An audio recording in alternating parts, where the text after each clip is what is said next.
ಒಂದನೇ ತರಗತಿ ಪ್ರವೇಶ ವಯೋಮಿತಿ ಗೊಂದಲಕ್ಕೆ ತೊರೆ. ಈಗ ಗೊಂದಲಕ್ಕೆ ತೆರೆ ಎಳೆದಿದೆ ರಾಜ್ಯ ಶಿಕ್ಷಣ ಇಲಾಖೆ.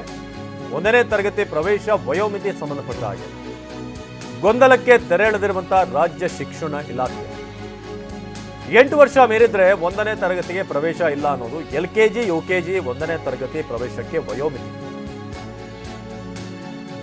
LKGಗೆ 4 ರಿಂದ 6 ವರ್ಷ, UKGಗೆ 5 ರಿಂದ 7 ವರ್ಷ ವಯೋಮಿತಿ ನಿಗದಿ ಮಾಡಲಾಗಿದೆ.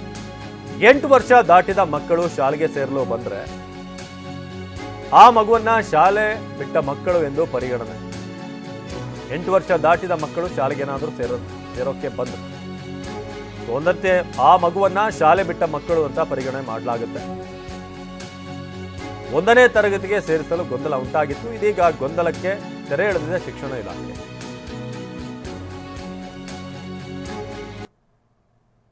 ತರಗತಿ ಪ್ರವೇಶಕ್ಕೆ ಈಗ ವಯಸ್ಸು LKGಗೆ 4 ರಿಂದ 6 ವರ್ಷ, UKGಗೆ 5 ರಿಂದ 7 ವರ್ಷ, ಒಂದನೇ ತರಗತಿಗೆ 6 ರಿಂದ 8 ವರ್ಷ.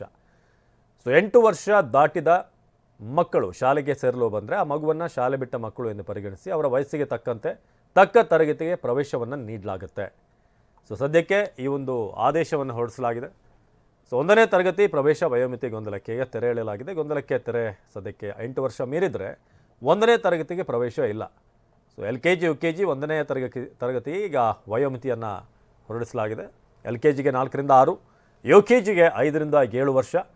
ಹಾಗೆ 8 ವರ್ಷ ದಾಟಿದ ಮಕ್ಕಳು ಶಾಲೆಗೆ ಸೇರೋದಕ್ಕೆ ಬಂದರೆ ಆ ಮಗುವನ್ನು ಶಾಲೆ ಬಿಟ್ಟ ಮಕ್ಕಳು ಎಂದು ಪರಿಗಣನೆ ಮಾಡಲಾಗುತ್ತೆ. ಒಂದನೇ ತರಗತಿಗೆ ಸೇರೋದಕ್ಕೆ ಈಗ ಈ ರೀತಿಯಾಗಿ ಒಂದು ಮಾನದಂಡವನ್ನು ವಿಧಿಸಲಾಗಿದೆ. ಆದೇಶದ ಪ್ರತಿಯನ್ನು ಕೂಡ ನಿಮಗೆ ತೋರಿಸ್ತಾ ಇದ್ದೀವಿ. 4 ವರ್ಷ, 5 ವರ್ಷ, ಹಾಗೆಯೇ 8 ವರ್ಷ ಆಗಿರುವಂಥ ಮಕ್ಕಳು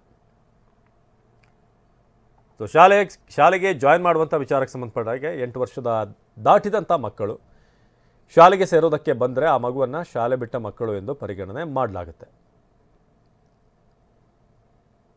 ಇದು ಒಂದನೇ ತರಗತಿಗೆ ಜಾಯಿನ್ ಮಾಡಿಸೋದಕ್ಕೆ ಒಂದಷ್ಟು ಗೊಂದಲ ಆಯಿತು. ಯಾವ ಏಜು ಏನು ಅನ್ನೋದ್ರ ಬಗ್ಗೆ, ಇಂತಿಷ್ಟು ಏಜ್ನ ಮಕ್ಕಳನ್ನು ಒಂದನೇ ತರಗತಿ ಅಂತ ಪರಿಗಣಿಸ್ಬೋದಾ ಅನ್ನೋದ್ರ ಬಗ್ಗೆ ಇದಕ್ಕೆ ಶಿಕ್ಷಣ ಇಲಾಖೆ ಒಂದು ಕ್ಲಾರಿಫಿಕೇಶನ್ ಕೊಟ್ಟಿದೆ.